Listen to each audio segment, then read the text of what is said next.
I spent the last 100 days building every day in Minecraft. This video will serve as an organized discussion of what I have accomplished over the past 100 days, what I plan to do next, which projects I intend to keep alive or drop, as well as open the floor to any feedback from you, my wonderful supporters. Rather than approaching this in chronological order, I will discuss each project I have been working on individually, rather than bouncing back and forth between the myriad of projects like I do in my short form content. We will start with creative mode projects. In order, we will address the Dwarven Elven Kingdom, then we will move on to the gestural beach-inspired terrarium builds, then we will talk about the 1 to 2 scale Hateno Village build, and the last thing we will discuss in this segment is any miscellaneous builds I have constructed in creative mode that don't necessarily stick to a single thematic project. I will discuss builds I have completed in both modes only in the creative segment, clarify that I have built them in both survival and creative modes, and then not discuss them during the survival mode segment, to avoid redundancy.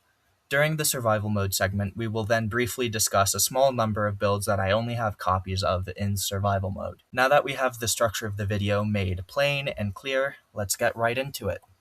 The first item on our list, of course, the Elf Dwarven Kingdom, it remains unnamed. The city has some minor lore that I think is worth discussing. Long, long ago, dwarves and elves lived in peace in this land, but upon the arrival of humans, that peace was shattered, forcing the elves and the dwarves to retreat to this mountain fortification after a long and costly war, combining their magical and mechanical prowesses to defeat and surpass the humans who had harnessed the power of the atom bomb. They run a constitutional monarchy, and their king is truly kind. His people admire him to a possibly problematic, borderline cult-like degree. This build took about 30 of the past 100 days. The gates to the city loom large into the sky, providing ample defense from human invasion, along with mechanically fortified walls of quartz, copper, and mangrove to both secure the city and distribute energy from the turbines into the city. I am particularly proud of the mechastone monolith looming over Worldspawn. Building this monolith forced me to get comfortable with the many terrain tools that Axiom offers, and encouraged me to think of this less as building and more as sculpting. I am also really proud of the town hall building. The dome at the top contains a massive bell. There are many less noticeable residential buildings that have a reliably simple format, but there remain 4 more buildings that I think worth bragging about in this segment. These are the library, which is arguably the most unusual shape I have ever made a building out of, consisting of multiple towers, 2 main wings, and an arch. The interior of this build is also incredibly cozy in my opinion. Then we also have the guild building, which is a form of sub-government that serves to complete any of the odd jobs not important enough for the main government to care about. This includes, but is not limited to, gathering materials for personal projects and finding lost pets. This build symbolizes a general counterculture to the main government, hence the alternative block palettes of it and neighboring builds. Then we have the industrial building, which contains 2 smelters and an animated chain of copper golems. There are a few more details I would like you to see about this project, but to save time, I will only play a montage, so please enjoy.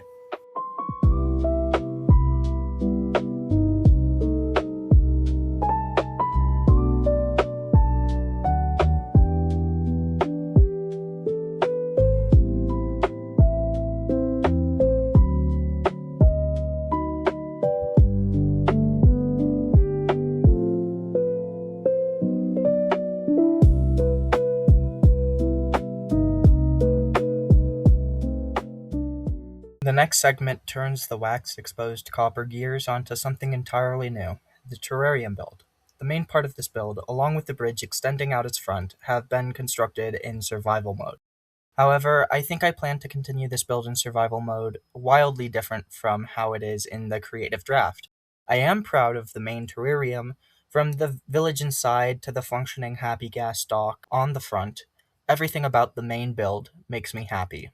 The bridge extending out the front is lush and uses red sandstone stairs as a floor texture, which I think is unique and underutilized in most Minecraft builds. Then we have a central island wind charge launcher from which you can access the parkour route up to the library building. The library building contains workspaces, living quarters, a magical upper room for new arrivals, as well as a room for outside time in the basement.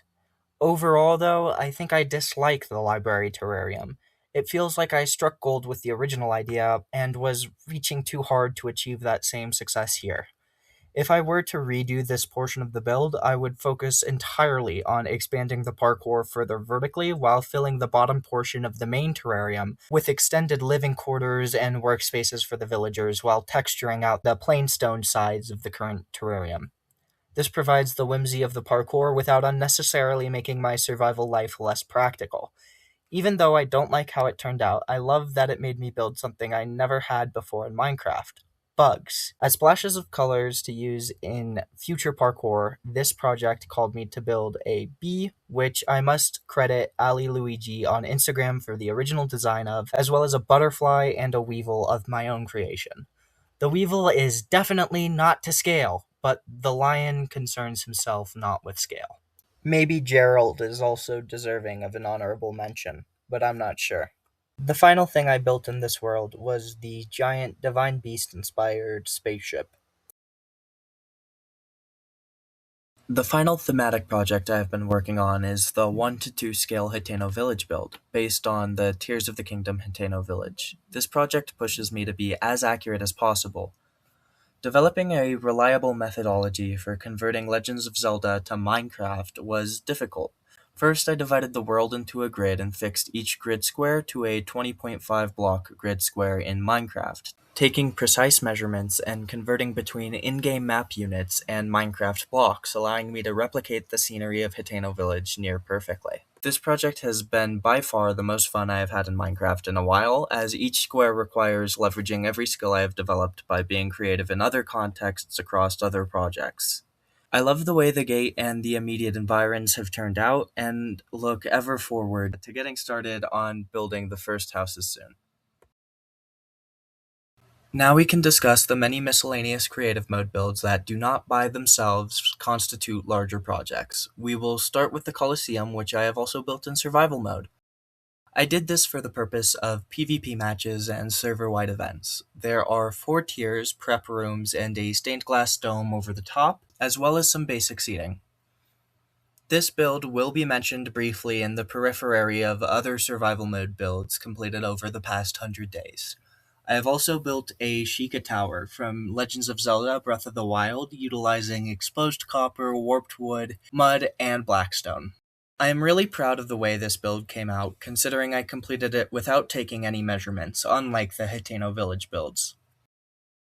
We also drafted the oddity shop before building it in the shopping district in survival mode, meaning it will only be discussed in this segment, although the footage you see is from my survival mode world because I did not decorate the interior in creative mode. Lastly, we have the chill gazebo area and garden hangout spot, which I built purely to practice a cutesier aesthetic than my usual builds. However, as I said earlier, I haven't only been making things in creative mode. I have also built many things in survival mode. I have a forever server that I play with my brothers and some friends in, and part of the past 100 days has been a number of large infrastructure projects. The most primary focus has definitely been on making pretty roads. These help encourage me to wander around the world and develop paths for players without elytras or horses. This road meanders from World Spawn all the way to the shopping district, with a brief segment built into the side of a cliff. After the cliff segment, the road forks, with the path to the right leading to one of my favorite pieces of server infrastructure, the mangrove and tuff stone bridge. This bridge crosses over a lake that was also fashioned by my own design over the past 100 days. The bridge is paired with terraforming to smooth it into the surrounding paths, and the lake itself is home to many fish, some submerged ruins, and a campfire conversation pit for late-night chats. I am really happy with the way this segment of the world looks. This road then continues to meander down to the shopping district, but continuing down the other end of the fork, the road leads through a small wooden overhang and then proceeds into a tunnel that I textured out with other woods and barrels, eventually leading to another large tunnel that I have planned to transition through several themes. I currently only have this lush mud and sewery sort of theme. I am really happy with how pretty and alive this area feels for a tunnel anyways. We can now return to the shopping district, where I have one more shop I would like to show off in this video. That is the fireworks shop, which is, as it should be, shaped like a firework. I hooked this building up with some decorative machinery, but also a piece of functional redstone that launches colored fireworks at sunset and sunrise. This is by far one of my most profitable shops, and I am happy that it looks so on theme. I am also preparing the shopping district for a massive retaining wall to be built next to my alchemy store. However, all I have to show for it at the moment is this enormous clearing, this giant cliff. With that said, we can now return to the midsection of the road to briefly touch on my storage facility, which will soon need expansion, but nonetheless I am happy with how aesthetic it is. The interior is cozy, and the entrance to the storage segment itself is hidden pretty well. I have earlier said that there were a couple of things I would discuss that were peripheral to the Colosseum. These include the terraformed platform that the Colosseum sits upon, and the dock that helps frame the Colosseum from the front. The dock has a modular and easily repeatable design that will help me extend this area for more builds in the future. I look forward to working on this area more over the next 100 days. Now, I will end this video in discussion of the most important build of my career. The carrot farm. Looming far beyond render distance, hundreds of blocks into the distance, every carrot represents a subscriber I have gained over the past 100 days. I do often promise 32 carrots per new follower or subscriber gained across various platforms when celebrating events, which is why it is so much larger than my subscriber count is on its own. I am hoping this video serves to convince many of you to forfeit your free will and sentience to become carrots swaying in the wind as well. Anyways, with that said, thank you all for watching. Please don't forget to hoe down with the subscribe button and plant a carrot with the bell. Thank you for watching again, and have a great day.